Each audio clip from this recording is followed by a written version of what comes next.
I didn't fight back when my dad sold my car, saying his luxury getaway mattered more than my work, but the price of his selfish choice came due fast, because the world he built on stolen comfort was already crumbling the moment he stepped back home.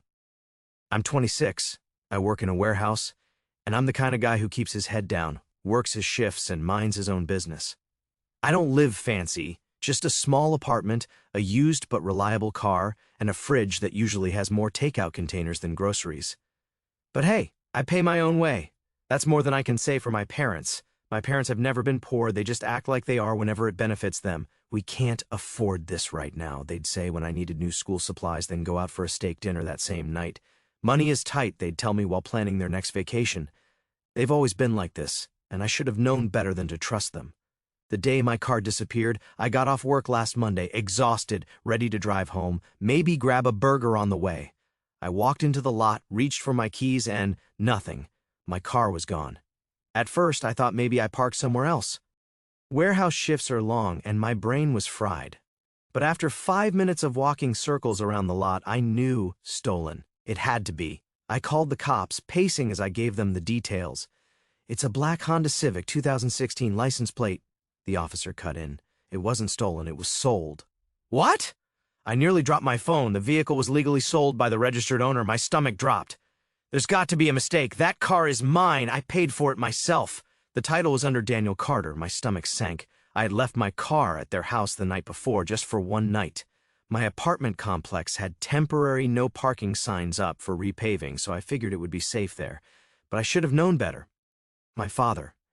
I stood there in the parking lot, my heart pounding.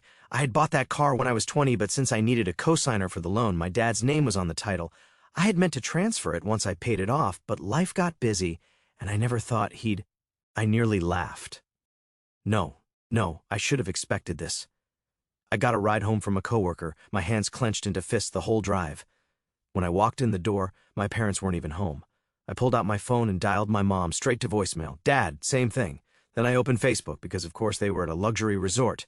I checked Facebook and there they were, lounging by a pool, frozen drinks in hand, my dad's arm around my mom like they were some kind of rich power couple. My mom had even posted a caption, "Much needed escape. You only live once." When they came back a week later, the front door swung open and my parents strolled in like nothing happened. My dad stretched, rolling his shoulders. His tan was darker, his shirt crisp and new. His suitcase thumped against the hardwood floor. He barely looked at me as he spoke. "We needed the money more than you needed a car," he said casually, like he was talking about borrowing a sweater. "It was just sitting there, Alex. You'll figure something out." I stared at him, gripping the armrest of the couch so hard my knuckles turned white. "You sold my car?" "We had no choice," my mom chimed in, setting down her designer handbag. "It was a last-minute deal at the resort, all-inclusive, a once-in-a-lifetime experience." I let out a short laugh. "Oh, well, as long as you had a good time." "Don't be dramatic," my dad sighed, tossing his wallet on the counter. "You can take the bus for a while. It won't kill you." I clenched my jaw so hard it hurt. "You sold my only transportation so you could sip overpriced cocktails on a beach? Watch your tone," my dad warned, finally looking at me. "We're family, Alex. We do things for each other. You don't see us complaining when we pay for groceries." "You mean the groceries I buy?" He waved a hand. "You might as well still live here," Dad scoffed. "You're always dropping by." I clenched my jaw. "Because you keep, accidentally, sending my mail here and using my name for utilities." I laughed. I couldn't help it. "I moved out 3 years ago." My mom paused, like she just now remembered that. I exhaled slowly, gripping the bridge of my nose. "You didn't even call me. You didn't ask. You just sold it, like my work didn't matter, like I didn't matter. It's just a car," my dad muttered, already bored of the conversation. "You'll get another one." And that was the moment something in me snapped. I didn't yell. I didn't argue. I just nodded and said, "Yeah, I'll figure something out."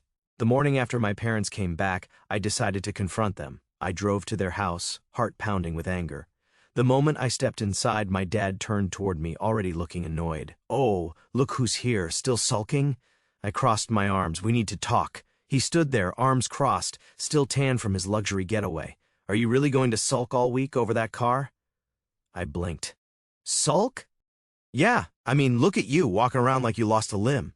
"It's just a car, Alex." He smirked, like this was all some big joke.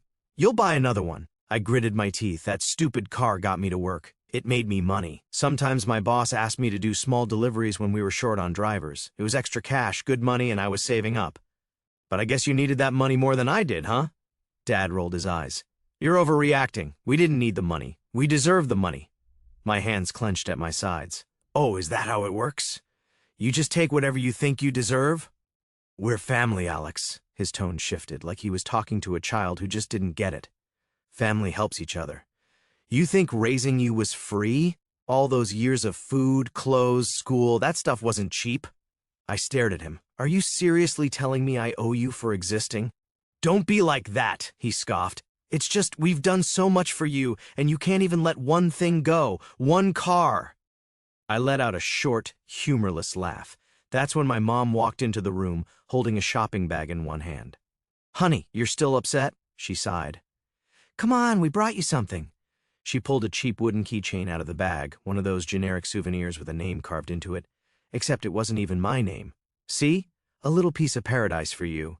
She smiled. And you're mad over a car? I looked at the keychain, then at them, and then I saw what was behind my mom, another bag, a sleek black shopping bag with gold lettering. Louis XIII cognac, a $3,000 bottle of brandy. I knew exactly who that was for, Uncle Roger, my dad's older brother. You bought a $3,000 bottle of alcohol? I said slowly, but my car was disposable? Dad smirked. Come on, it's not the same. Roger always helps us out. You mean he lends you money when you blow through yours? His smirk disappeared. Mom sighed.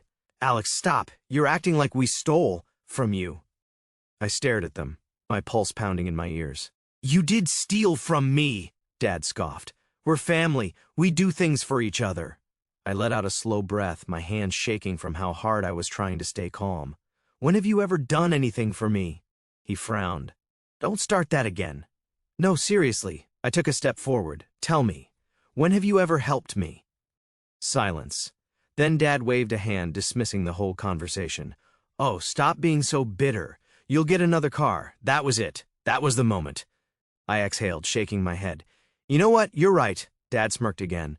Finally, you're coming to your senses. Yeah, I finally get it. I met his eyes, my voice steady. I'm done. His smirk faltered. What? I'm done being your safety net. I'm done paying your bills when you accidentally forget. I'm done bailing you out when you overspend on vacations and gifts for other people. I'm not giving you another cent. Mom's face twisted. Alex, don't be like that. No, I cut her off. Figure it out yourselves. I turned and walked away, leaving them standing there. I didn't know what they were going to do, but I knew one thing for sure. Their days of luxury were over. I didn't have to wait long for the explosion. At 6 a.m. sharp, I woke up to banging on my apartment door. Not knocking, banging. I already knew who it was. I rolled out of bed, exhaled sharply, and opened the door. Mom and Dad. Dad pushed past me like he owned the place. Get dressed, we need to talk. Mom followed, arms crossed, her lips pressed into a tight line. Alex, this has gone far enough. I rubbed my temples. You do realize it's barely morning, right? Oh, I'm sorry. Are we inconveniencing you? Dad sneered. Funny because we just found out you're planning to abandon us. I blinked. Abandon? Mom sighed dramatically. You can't just cut your parents off, Alex. That's not how families work. I walked into the kitchen, poured myself a glass of water, and leaned against the counter. Families don't sell each other's property behind their backs either, but here we are. Dad's face darkened. We needed that money. I needed that car. My voice came out sharper than I intended, but I didn't care anymore. That wasn't just my way to get to work. You know my boss gives out extra pay to workers who can help with deliveries. That car helped me make money, and you, I let out a breath, you sold it like it was some useless junk sitting in the driveway. Dad rolled his eyes. Enough of this. We're fixing this now. You're not cutting us off. I tilted my head. And how exactly do you plan to stop me? We're family, Alex, and families take care of each other, Mom said, her voice soft, like she thought she could still manipulate me into backing down. You don't want to regret this later, do you? Regret? I laughed, shaking my head. No, but you might, Dad frowned. What does that mean? I reached for my phone and pulled up my banking app. Let's talk about this car you sold. Mom and Dad exchanged a look. What about it? Dad asked, his tone suddenly cautious. I turned the screen toward them. You remember who made every single payment on it? Silence. I paid every installment, every month, directly from my account, and I have all the records to prove it. Mom's face paled. You see, legally the car was under your name, but financially that car was mine. And since you sold my property without my consent, I smiled coldly. I can take you to court and get every cent back. Dad's nostrils flared. You wouldn't. I have legal proof. His fist slammed against the kitchen counter. You're being so selfish. We raised you, we fed you, we gave you a home, and this is how you repay us? I didn't flinch. You didn't raise me. You tolerated me until I was old enough to make money. Mom finally snapped out of her shock. Alex, please, don't do this. You wouldn't really take your own parents to court, right? I don't know. You didn't hesitate to steal from your own son, so I guess anything's possible. Dad's face turned bright red. You wouldn't actually take us to court. I exhaled slowly, keeping my voice steady. Then give me my money back. Silence. Mom shifted uncomfortably. Honey, we can't. Why? I asked, but I already knew the answer. Dad clenched his jaw. Because the money is gone. Of course it was. Thousands of dollars blown on a week of luxury. I shook my head, laughing under my breath. You are unbelievable. Dad stepped closer, his voice lowering. You will drop this nonsense and forget about the money. No, Dad, I said, matching his tone. You will either give me my money back, or I'll take you to court and let a judge decide. Dad opened his mouth, but nothing came out. Mom looked like she was about to cry.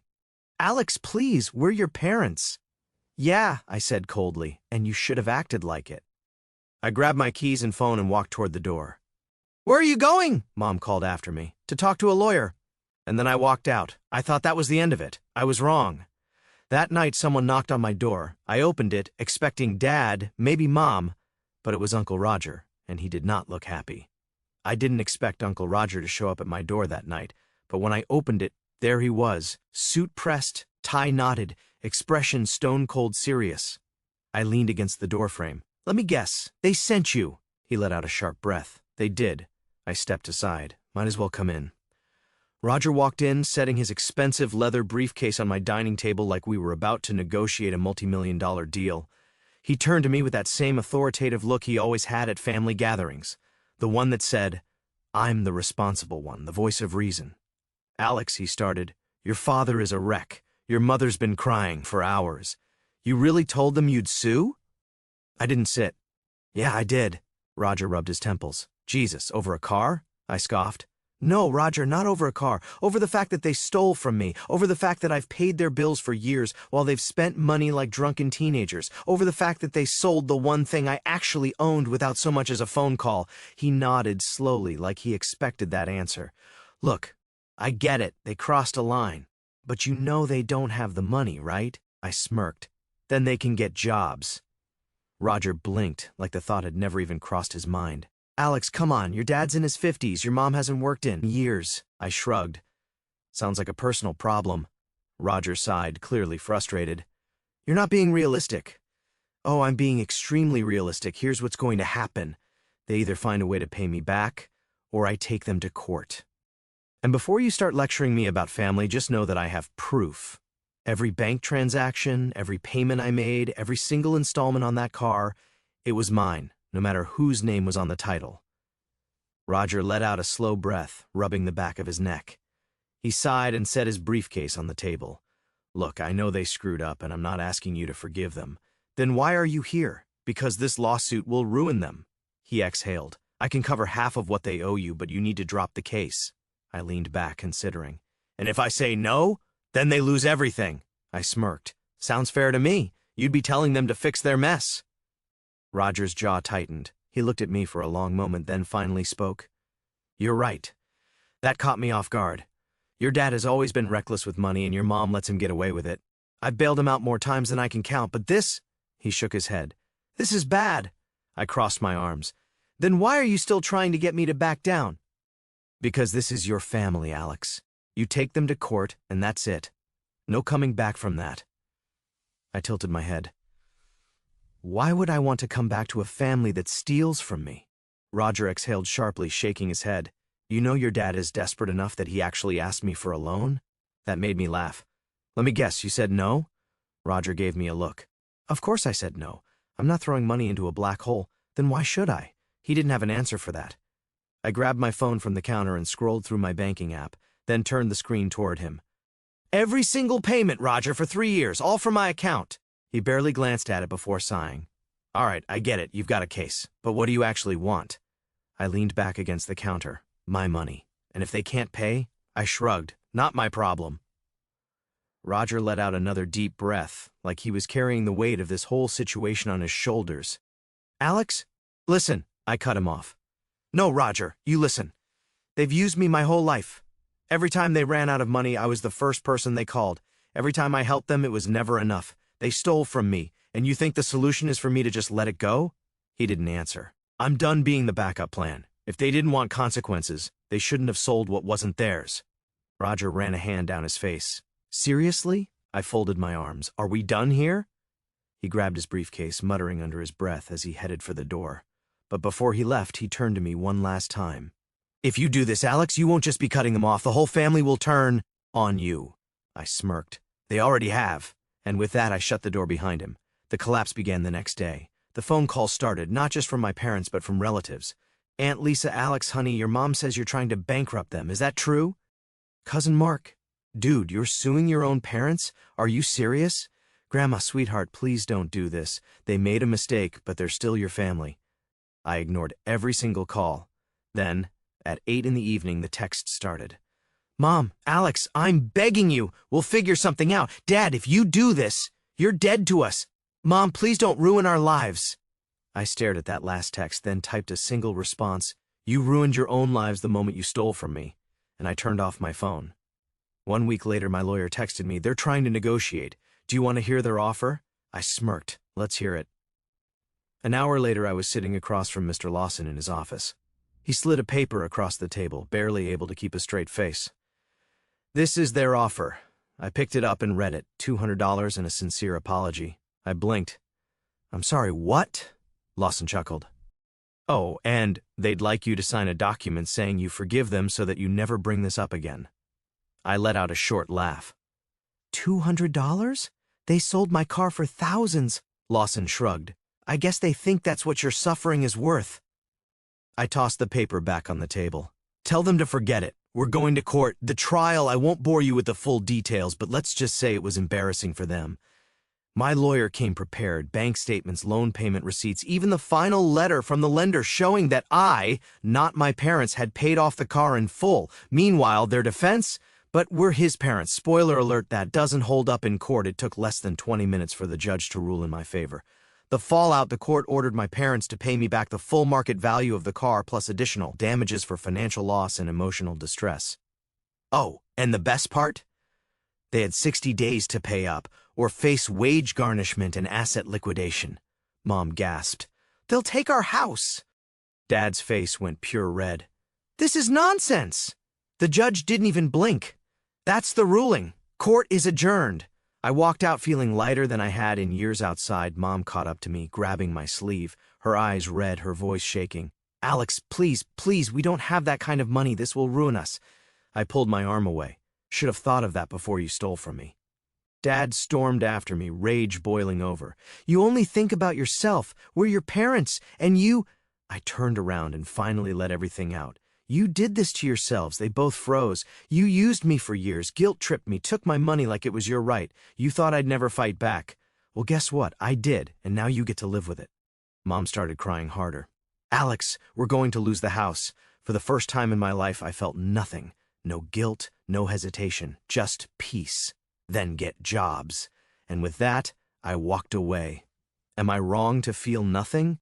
So Reddit, that's it. I won. My parents are scrambling. They tried borrowing from relatives, but no one wants to help them. I heard through Uncle Roger that they're desperate. Part of me thought I'd feel guilty, thought I'd regret it, but I don't. I feel free. Does that make me a bad person? Or did I just finally do what I should have done years ago? Let me know what you think. It's been 3 months since the court ruling. My parents lost badly. At first, they tried to ignore the judgment, hoping I'd back down. But guess what? The legal system doesn't work that way. Wage garnishment kicked in, and suddenly they were losing chunks of their income every month. Then came the real blow. Their house went into foreclosure. Turns out, they had taken out a loan against the house last year to fund their ridiculous lifestyle. With their wages being docked and zero savings, they couldn't keep up with payments. One day, Uncle Roger texted me, "Your parents are officially moving out." Hope it was worth it. I just stared at my phone, then replied, it was. A few weeks after that, Mom called me. I didn't pick up.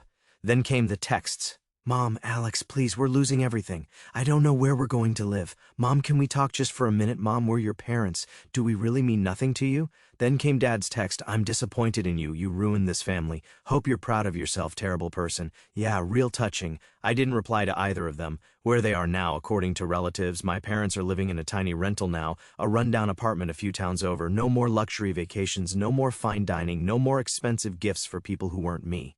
Uncle Roger stopped bailing them out. Most of the family doesn't talk to them anymore. Once they realized my parents had been using everyone for money, they backed off fast. Now my parents are alone. And me? Where I am now, I bought a new car. A better one. One that's completely mine this time. I've started saving for a house.